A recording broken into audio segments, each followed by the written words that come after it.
మహబూబ్ నగర్ జిల్లా లోపల పూర్వపు జిల్లా కానివ్వండి, ప్రస్తుత జిల్లా కానివ్వండి, ఎక్కువ సబ్బండ వర్గాలము 100% 90% ఉన్నాం మనం ఈ జిల్లా లోపల.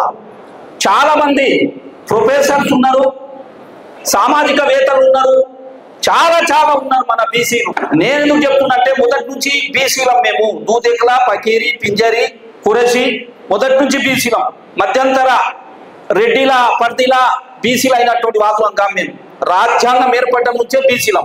నేను ఒకటే అంశం చెప్తున్నా మిత్రులారా, ఈ రౌండ్ టేబుల్ సమావేశానికి బీసీల సంఘానికి చేస్తున్నటువంటి మన బీసీ ముద్దుబిడ్డ తీన్మార్ మల్లన్న కార్యక్రమం రేపు 9వ తారీఖు నాడు ఒక్కొక్క సంఘం తీన్మార్ మల్లన్న ఆశయం మేరకు, మన సామాజిక బీసీల ఆశయం కొరకు ప్రతి ఒక్కరూ కంకణబద్ధులై ఒకరొకరు 10 మంది చొప్పున ఒకరొకరు ఒక సంఘం ఈ జిల్లా హెడ్ క్వార్టర్ల ఎక్కువ శాతం నాకు తెలిసినటువంటి పట్టిల్లా ముద్రాజులు, ఆ తర్వాత ఇతర రజకులు, ఇతర బీసీ ప్రముఖులు ఎక్కువ ఉన్నారు కాబట్టి ఎక్కువ శాతం ఈ టౌన్ లా మూవ్లేషన్ చేయాలి. ఆ 9వ తారీఖు మన ఆత్మగౌరవం సంబంధించినటువంటి మీటింగ్ కాబట్టి ప్రతి ఒక్కరు కూడా నడుం బిగించి ఈ కార్యక్రమాన్ని విజయవంతం చేయాలని నేను కోరుతూ, రెండవ అంశం ఈ మహబూబ్ నగర్ హెడ్ క్వార్టర్ లా మా పకిరోలు ఉన్నారు, 100 మందికి నేను తోలుకొస్తా.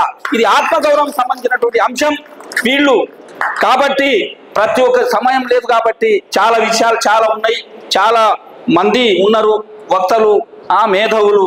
కాబట్టి అవకాశం ఇచ్చినటువంటి పెద్దలకు మరోసారి ఈ టీం ఏర్పాటు చేసిన తీన్మార్ మల్లన్న టీంకు మరియు ఇక్కడ ఇచ్చేసినటువంటి సంఘం సూర్యరావు అన్న గారికి అందరు కూడా నేను తల వంచి నమస్కారం చేస్తూ జై బీసీ, జై సబ్బండ.